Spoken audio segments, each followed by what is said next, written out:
அனைவருக்கும் வணக்கம். இப்போ நம்ம 8ஆம் வகுப்பு இயல் 6ல் இருக்க பாடங்களை பார்க்க போகிறோம். இயல் 6ஓட பொதுவான தலைப்பு அப்படின்னா வையம் புகழ் வணிகம்.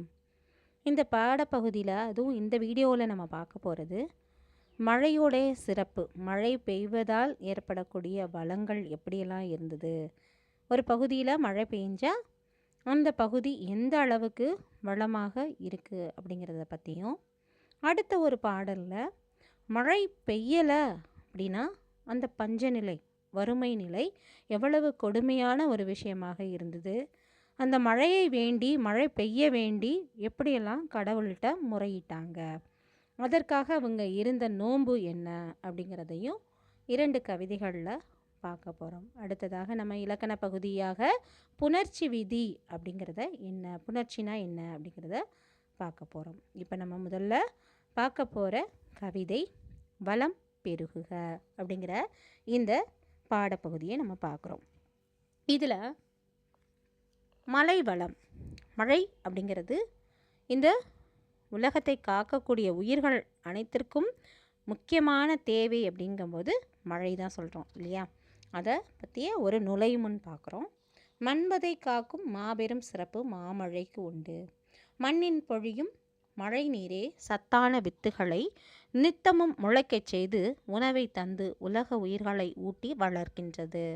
வளமான வான்மழையால் பயிர்கள் செழித்து உழவர்கள் பெருமக்கள் உவக்கும் காட்சி ஒன்றை தகடூர் யாத்திரை பாடலில் காண்போம் அப்படின்னு இந்த பாடல், தகடூர் யாத்திரை பாடல்லேருந்து ஒரு கவிதையை இங்கே சொல்லியிருக்காங்க. அதில் பெருநீரால் வாரி சிறக்க, வாரினா வருவாய்னு அர்த்தம். இந்த மழை நீரால் வருவாய் சிறக்க, இருநிலத்து இட்ட வித்து எஞ்சாமை நாறுக. நிலங்களில் இட்ட, இரு நிலம்னா நன்சை புன்சை நிலம் அப்படின்னு சொல்லப்படுது. இந்த நன்சை புன்சை நிலத்தில் இட்ட வித்துக்கள், வித்துக்கள்னா விதைகள் அப்படின்னு அர்த்தம். எஞ்சாமைனா குறைவின்றி முளைத்திடுகன்னு அர்த்தம். குறைவின்றி அது வளர்க வேண்டும் அப்படிங்கிறது. நாராக, நாராக முட்டாது வந்து மழை பெய்க. முட்டாதுன்னா தட்டுப்பாடின்றி அந்த முளைக்கிறதுக்கு தேவையான மழையானது பெய்க. பெய்த பின் ஒட்டாது வந்து கிளை பயில்க. அது என்னாச்சு? வாட்டமின்றி அந்த பெய்த மழையின் காரணமாக அந்த கிளைகள்லாம் மீண்டு செழித்து வளர்றத சொல்கிறாங்க. அக்கிளை பால்வார் பிறைஞ்சி கதிரின. அந்த கிளைகள்லேருந்து நம்ம சொல்லுவோம் இல்லையா, நெற்கதிர்களில் பால் வச்சிருச்சு, நெல்லில் பால் வைக்குது, அதுக்கப்புறம் அது மணியாகும், அதுக்கப்புறம் தான் அது நெல்மணி அப்படின்னு சொல்கிறோம். அந்த வகையில் பால் வார்த்து பிறைஞ்சி கதிரின, அது பால் வச்சதுக்கப்புறம் கொஞ்சம் கொஞ்சமாக அதுவத்தோட பருவம் வந்து அது கதிர்களாக ஈன. அக்கதிர் ஏற்கெழு செல்வம் கலர் நிறைக. அந்த கதிர்கள் எங்கே போகுதா? செல்வர்கள் இருக்கக்கூடிய செல்வர்களுடைய களத்தில் போய் சேருதான். அக்களத்து போரெல்லாம் காவாது வைகுக. அங்கே இருக்கிற அந்த களத்து மேட்டில் இருக்கிற நெற்கள் களவு போகாத அளவுக்கு அங்கே காவலை காக்க வேண்டாம். அந்த அளவுக்கு அங்கே சிறப்பான ஒரு வளமிக்க நாடாக இருக்குது. யாருக்கும் திருட வேண்டிய அவசியம் இல்லை அப்படிங்கிறதான் இதனுடைய பொருளாக நம்ம பார்க்குறோம். போரின் உருகெழு ஓதை வெறி படையோடு நாரையும் பிரியும். போரின்னா அந்த இடத்துல போர்க்களம் கிடையாது. நம்ம நெல்லை போர் அடிப்போம்ல சொல்லுவாங்கள்ல, நெல்லுலேருந்து, அதாவது அந்த கதிர்லேருந்து நெல்லை பிரித்து எடுக்கணும்னா போர் அடிக்கணும்.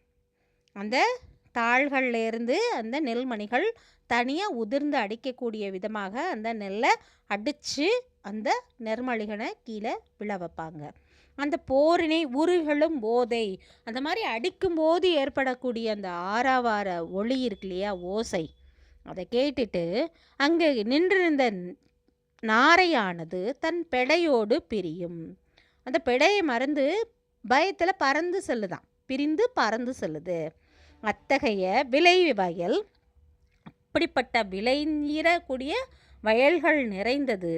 எவன்னர்னா புது வருவாய், அந்த மாதிரி விளையக்கூடிய அந்த நெல்மணிகளால் வரக்கூடிய புது வருவாய், புதுசு தானே அது. அந்த வருவாய்ங்கிறது முதலீடுங்கிறது நிறைய லாபம் பார்க்குற பகுதியாக இதை சொல்கிறாங்க. புது வருவாய் மீன்ஸ் லாபம், அதை சொல்கிறாங்க. அவன் அகன்றலை நாடே, யாரோடது? சேர மன்னனுடைய நாட்டு வளத்தை சொல்லுவதாக இந்த பாடல் இருக்குது அப்படின்னு இந்த தகடூர் யாத்திரை பாடல் சொல்லப்படுது. இப்போ சொல்லும் பொருளும் பார்க்குறோம். வாரி அப்படிங்கிறதுக்கு வருவாய் அப்படி பொருள், எஞ்சாமை அப்படின்னா குறைவின்றி, முட்டாதுன்னா தட்டுப்பாடின்றி, ஒட்டாதுன்னா வாட்டமின்றி, வைகுக தங்குக, ஓதை அப்படின்னா ஓசைன்னு அர்த்தம், வெறியின்னா அஞ்சி, யானர் அப்படின்னா புது வருவாய். சரி, இப்போ பாடலின் பொருள் பார்க்குறோம். சேர மன்னனின் அகன்ற பெரிய நாட்டில் பெருகிய மழை நீரால் வருவாய் சிறந்து விளங்குக, அகன்ற நிலப்பகுதியில் இவ்விதைகள் குறைவின்றி முளைத்து விடுக, முளைத்த விதைகள் செழிப்புடன் வளர தட்டுப்பாடின்றி மழை பொழிக, தகுந்த காலத்தில் மழை பொழிவதால் பயிர்கள் வாட்டமின்றி கிளைத்து வளர்க, கிளைத்து செழித்த பயிர்கள் பால் முற்றி கதிர்களை ஈனுக, அக்கதிர்கள் அறுவடை செய்ய பெற்று ஏறினால் வளம் சிறக்கும் செல்வர்களின் களத்தில் வந்து நிறைக, அக்களத்தில் வந்து நிறைந்துள்ள நெற்போர் காவல் இன்றியே விளங்குக, போரினை அடித்து நெல்லினை கொள்ளும் காலத்தில் உழவர்கள் எழுப்பும் ஆரவார ஒளியால் நாரை இனங்கள் அஞ்சி தன் பெண் பறவைகளோடு பிரிந்து செல்லும் சிறப்புடைய சேர மன்னனின் அகன்ற பெரிய நாடு புது வருவாயுடன் சிறந்து விளங்குக அப்படின்னு இந்த பாடலின் பொருளாக சொல்கிறாங்க. இப்போ நூல்வெளி பார்க்குறோம். அந்த ஆசிரியர் குறிப்பு, அந்த நூல் பற்றிய குறிப்பை பார்க்குறோம். ஆசிரியர் பெயர் அறிய முடியாத நூல்களுள் இதுவும் ஒன்று, தகடூர் யாத்திரையும் ஒன்று. தகடூர் இன்று தர்மபுரி என்று அழைக்கப்படுகிறது. இந்நூல் முழுமையாக கிடைக்கவில்லை. இந்நூலின் சில பாடல்கள் புறத்திரட்டு என்னும் தொகுப்பு நூலில் கிடைத்துள்ளது அப்படிங்கிறத இங்கே பார்க்குறோம். அடுத்ததாக நம்ம பார்க்க போகிறது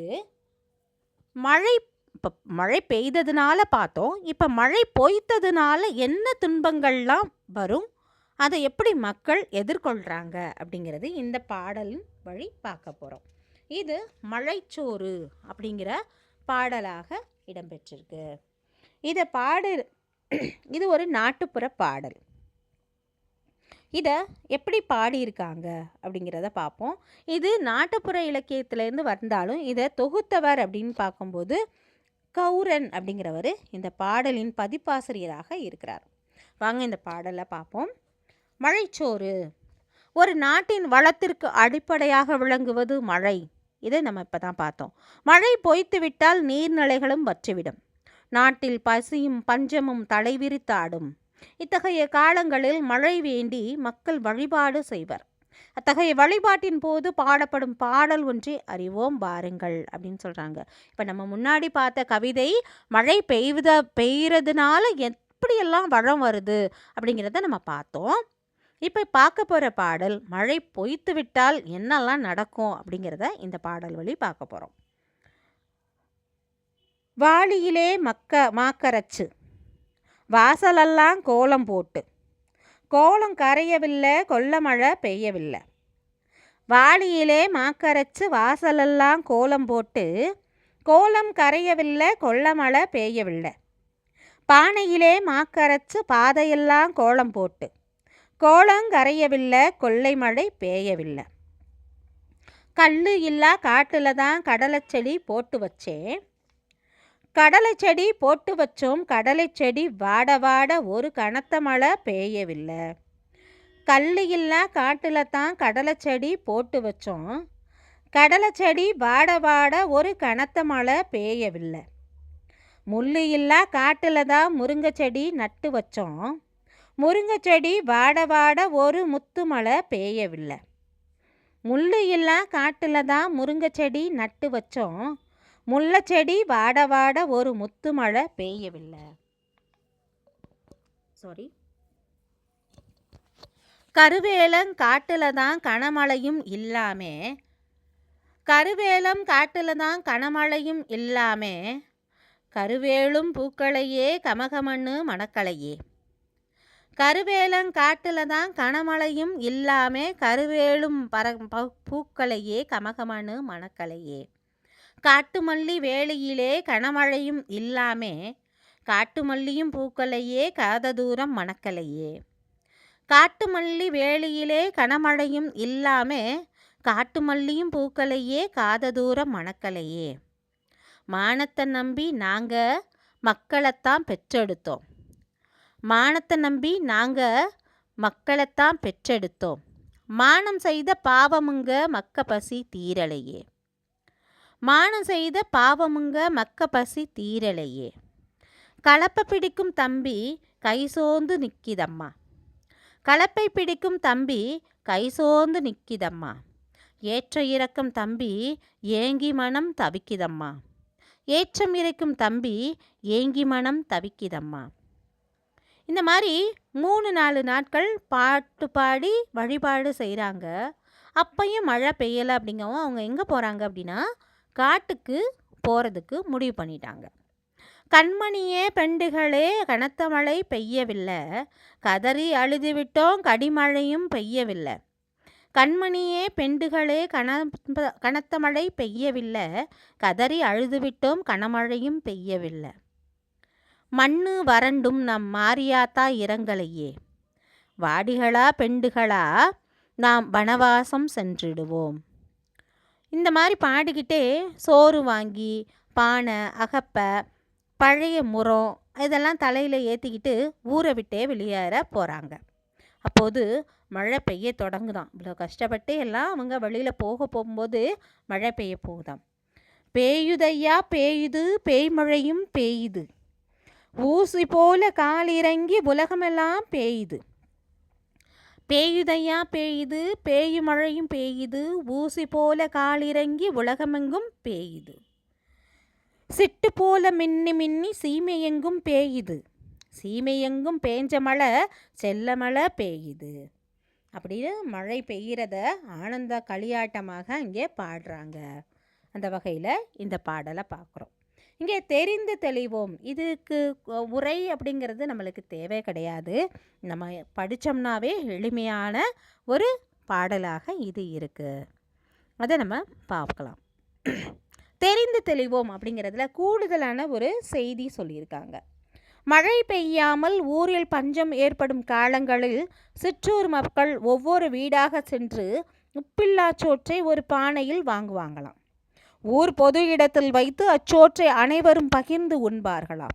கொடிய பஞ்சத்தை காட்டும் அடையாளமாக நிகழும் இவ்வாறு இதனை கண்டு வானம் மனம் இறங்கி மழை பெய்யும் என்பது மக்களின் நம்பிக்கை. நிகழ்வை மழைச்சோற்று நோன்பு அப்படிங்கிறாங்க. இன்றைக்கி பாருங்கள், விவசாயிகள்லாம் கஞ்சி களையம் பார்த்தாங்க, கஞ்சி தொட்டி திறந்தாங்க. இதெல்லாம் நம்ம நியூஸ்லலாம் கேட்டிருப்போம் இல்லையா?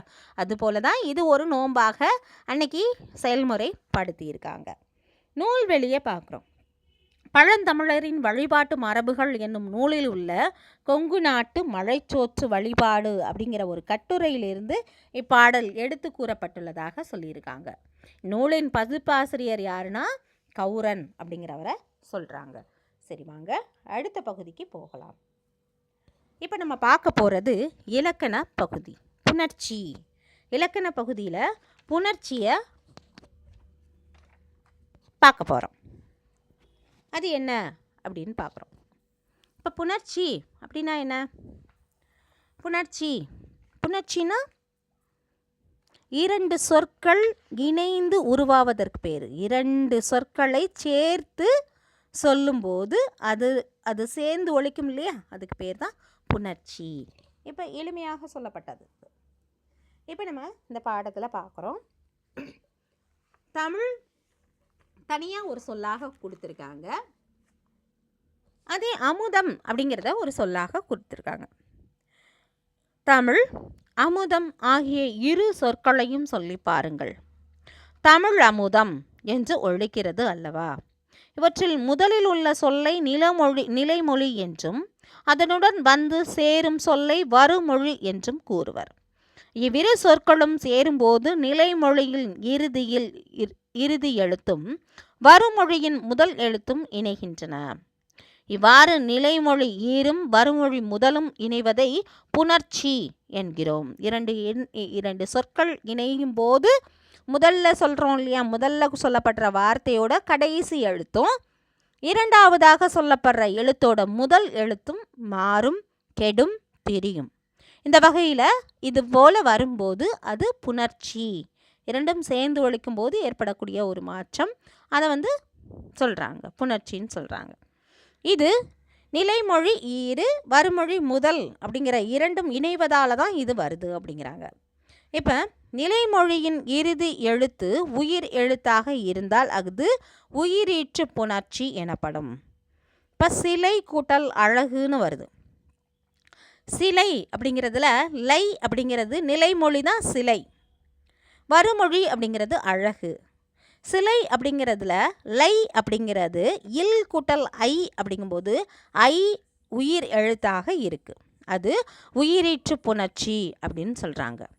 அதுபோல நிலைமொழியின் இறுதி எழுத்து மெய்யெழுத்தாக இருந்தால் அது மெய்யீற்று புணர்ச்சி எனப்படும். இப்போ நம்ம சொல்கிறோம் இல்லையா, மண் அப்படின்னு சொல்கிறோம். இன் அப்படிங்கிறதுக்கு உயிர்மெய் சொல்கிறோம், வெறும் மெய் எழுத்து, அதனால அது மெய்யீற்று புணர்ச்சி. வருமொழியின் முதல் எழுத்து உயிர் எழுத்தாக இருந்தால் அது உயிர் முதல் புணர்ச்சி எனப்படும். அடுத்ததாக வருமொழியின் முதல் எழுத்து மெய் எழுத்தாக இருந்தால் அது மெய் முதல் புணர்ச்சி எனப்படும். எடுத்துக்காட்டாக பொன் கூட்டல் சிலை பொற்சிலை அப்படின்னு சொல்கிறாங்க. இப்போ இயல்பு புணர்ச்சியும் விகார புணர்ச்சியும் என்னன்னு பார்க்குறோம். நிலைமொழியும் வருமொழியும் எவ்வித மாற்றமும் இன்றி இணைவது இயல்பு புணர்ச்சி ஆகும். எடுத்துக்காட்டாக தாய் கூட்டல் மொழி தாய்மொழி. இந்த இரண்டு சொற்களிலும் எந்த ஒரு மாற்றமுமே இல்லை. இரண்டும் சேரும்போது ஒரு எழுத்து தோன்றுவதாகவோ இல்லை சேருவதாகவோ இல்லை கெடுவதாகவோ இல்லை, அதனால இது இயல்பு புணர்ச்சி எனப்படும். உடல் கூட்டல் ஓம்பல் அப்படிங்கும்போது உடல் ஓம்பல் இங்கு இல் கூட்டல் ஓ லோ அப்படின்னு சேருது. அப்போ உயிர்மை எழுத்து ஆயிற்று.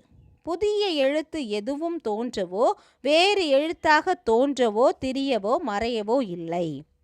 இரண்டு சொற்கள் இணையும் போது நிலைமொழியிலோ வருமொழியிலோ அல்லது இரண்டிலுமோ மாற்றங்கள் நிகழுமாயின் அது விகார புணர்ச்சி எனப்படும்.